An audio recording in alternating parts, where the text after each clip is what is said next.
Somebody looking to sleep in the back, what sort of options have we got here? Well, look, the sleeping actually happens in the top section. So you wouldn't really sleep on that bunk there. When the tent goes up, you know, when the actual tent goes up, and I'll open it if you want me to show you. And if the missus gives you a ride on the bench below. I didn't say that. I'm speaking from experience.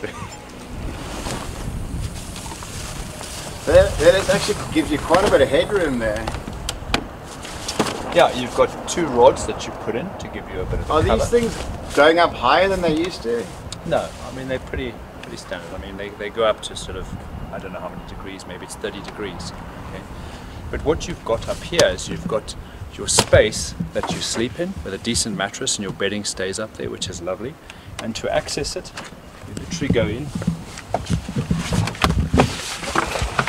you push up this section, and then if you want to sit inside here, you push up the floor. That gives you a massive and now you're sitting inside. So what we've created here is nice comfortable cushions. Okay, we've got storage below here, cushion on top, fridge. On top of the fridge, besides my camera, you actually see what we've done here is we've put a cover on top here, and this is just a canvas cover with Velcro, and you can just put bags on here. You just rip them off. Great storage so you put storage, you know. And in here there's nets. There's nets for getting in and out, with fruit and vegetables in there. So that makes it really good too. How hot does it get in here? Oh, it can get quite warm when it's hot. Like today, it's quite warm. It's been hot outside. So you know, if we were camping, we would probably park this in the shade. So where's your fan then? The fan's not in at the moment, but there's a plate up there. Okay. And the fan's got a strong magnet on it, and it literally clips onto that. That must make the world of difference in the Serengeti. Oh, listen, I think when you're trying to cool anything down, it's important. And in times of traveling, do you have clients going to Namibia sort of now in the peak of summer? I had a client, a couple yesterday, who rented a vehicle from Tech Pro Safaris, and I did a handover with them, and they've driven up to Namibia. It's hot, but you know, people don't always have the luxury of choosing. Yeah. And you know, I sat down with them when we did the handover, and I said, you know, drive in the early morning. Really want to make sure that you can get ahead of the day. Yeah, they'll enjoy it, but it's hot. You know, you've got by the river. Yeah, and you've got to hydrate yourself. You know, even now we've been outside filming for the last hour and a half, and you can feel the heat is getting to us, and it's getting hot. And you know, when you're in Namibia, it's much hotter.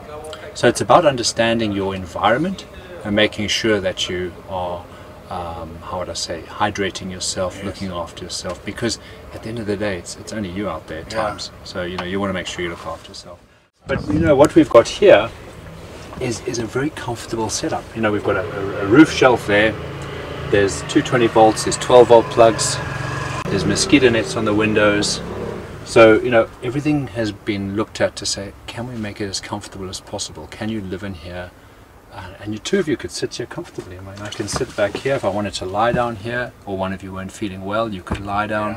One could lie down here, one could lie up top there. For a medical ambulance, something like this would work really well. Well, they were really, I mean, the Red Cross used these for ambulances for years. Eh? Although you wouldn't want to be going on a bumpy road with a leaf spring suspension with a broken leg.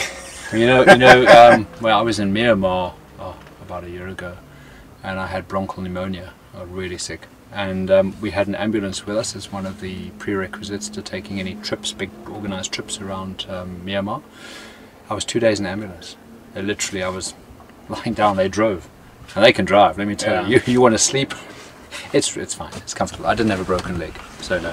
But inherently, when you're trying to build a vehicle, like specifically the Troopy, okay, you've got a very good kitchen there. Okay, we've got the fridge further forward here, so it's not so ideal to go in and out of the fridge. You could argue that point. Some people have put a smaller fridge at the back and run 2 fridges. It depends on space and what you need. Okay, but you probably don't go in the fridge all the time when you need to.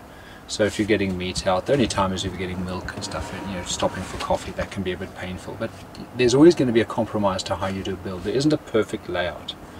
What we've tried to do with this vehicle is actually maximize being able to close the doors, cook a meal inside if we had to, which is probably more the exception than the rule. because it's not designed to cook lots of food inside and you get a smell inside and all that, you know. So I cook food inside a car like this when I need to, and you can curtail your meals that you would cook in something like this. You know, it's bad weather outside, it's pouring with rain, we're going to make coffee or we're going to have something simple to eat tonight. But it does give you enough space to sit in here, two of you. You could put a laptop there, you could watch a movie. You could sit here, put the laptop there. Yeah, you can sit and work. So we, you know, I've done different layouts and designs where people have been able to sit in, work. You can create a lot in this space, but effectively what you're doing is you're keeping an aisle where you could store stuff if you needed to. I generally have clothing in soft bags, so when you stop, the clothes bags go out and onto the driver and passenger seat. And then they've got their space and you can access them through the doors, and it keeps the space nice and clear. It's a very comfortable sort of area to basically live in, and it's big enough, you know, you get used to the space. And the sliders like Tom does in some of those German trucks, is that just too much to go wrong? Sliders and what? You know, when you actually the side of the truck can slide out like you see on the RVs. So I think it's something I wouldn't do. Okay, it doesn't make it wrong. I think they do them, and some of them do incredible engineering, and it's really good. I like the simplicity of something like this. Okay, if you look here, there's nothing complicated about this. Yeah. You know, that's what we're keeping. So water purification we'll have obviously fridge, enough water, enough fuel, storage for all your bits you need to get and access to it. Gravity fed. Where you can, yeah. You know, if you're putting Let's purifiers, you're normally going to put a pump with a purifier to pump it through. So it works. And nice countertops. Well, look here again, clean, wipe it, stainless steel. Yeah. You know, it's got to be practical. So Yeah. it's like anything. When you live in something long enough, you've got to make it practical. Practical is king. Yeah, here we're in the cockpit. Yeah, the special part. So, you're going to look at the seats here. The seats have got seat covers on. What's quite nice is we found, well, actually Tom found this. This is a Temper seat comforter, basically. I mean, So Temper is a type of foam that they use in mattresses. Okay, so it really does give you a lot of support, and you can actually move this lumbar support up and down, which is quite nice to give you lower lumbar support. So if I'm sitting in the vehicle, and as I said to you, this is the area you've got to support under your legs here. So if you fold the towel underneath here, when your foot's resting comfortably, you want to make sure that this leg is supported and it's relaxed. and at the right angle. And the right angle. Then I'm sitting here and my lower back. Now, you know, we've used these. These are quite nice, comfortable. Very nice support. lumbar support. No, really support. Equally, I suppose if you didn't have this, you could roll a towel up and just put it there. But it does give you a very nice, comfortable, ergonomic setup. And then, you know, with the door closed, we've got the little armrest that we put in here. So now I'm looking at how can I relax my shoulders, neck back, and I can actually relax and drive without falling asleep. Yeah. Okay. Falling asleep is another talking point. Yeah, look, tire monitor, okay, that's up there, so it's close to see. We've got an EGT monitor down here. Madmen do Engine that. temperature. It'll monitor a number of functions on the engine. You can monitor temperatures, oil temperature, EGTs. There's a whole bunch of valuable information. And aftermarket cup holders, yeah? So cup holders here. Good for your water in the desert. Absolutely, little notepads, some pens. So again, you know, careful thought was given, and you know, I got to give credit to a lot of what Tom wanted when he knew that how he wanted to design everything that he wanted in the car, and we just needed to make it work. But a pad and pen is really useful. I mean, how often do you want to write something down looking for a pen and paper, you know? The other thing we do for security in the vehicles is a fuel cutoff, pedal locks, you know. I try and remove immobilizers. And you know, the rest, we normally have 2 fire strikers, or a fire striker here, and then a fire extinguisher, which is a normal fire extinguisher. First aid kit. First aid kit.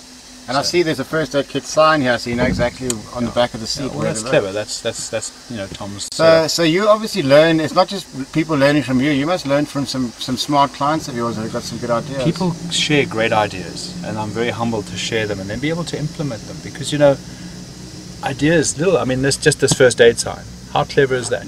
Someone comes in, they know there's a first aid kit over there. So if he gets injured, somebody can help him rather than having to scratch around. Yeah, and I mean that's part of what we do in training. Grab bags, first aid kits. I have a mini first aid kit in my glove box that I can access. So there's a lot around and a nice how you lay storage it up out. here as well. Storage up here, plug points up here. You know, you can plug and charge stuff No here. wasted inch in this truck. USBs here for cameras you want to 2 charge. USBs, now that's a nice touch. Yeah, so you know, GPS. Again, when you get out the car, you want to unclip any gadgets, lock them away, and they're done. So yeah, it's a great setup, comfortable, and as you can see, very much home And from a home. lot of sort of personal touches here with the... This was, I mean, this was in the tree seat and all covers. that. This was part of the seat covers. Nice set of seat covers. And sure, nice bit of... Sometimes you don't want... Do you ever get it where maybe it's a single traveler, they're just tired and they're just there, they don't even worry about You know, the if you're driving by yourself and you're tired, you can just go and sleep for a bit. Yeah. You know, yeah, there's lots of options. So it's well set up. Truck's going to do some fantastic trips, and I wish them well. And another happy customer.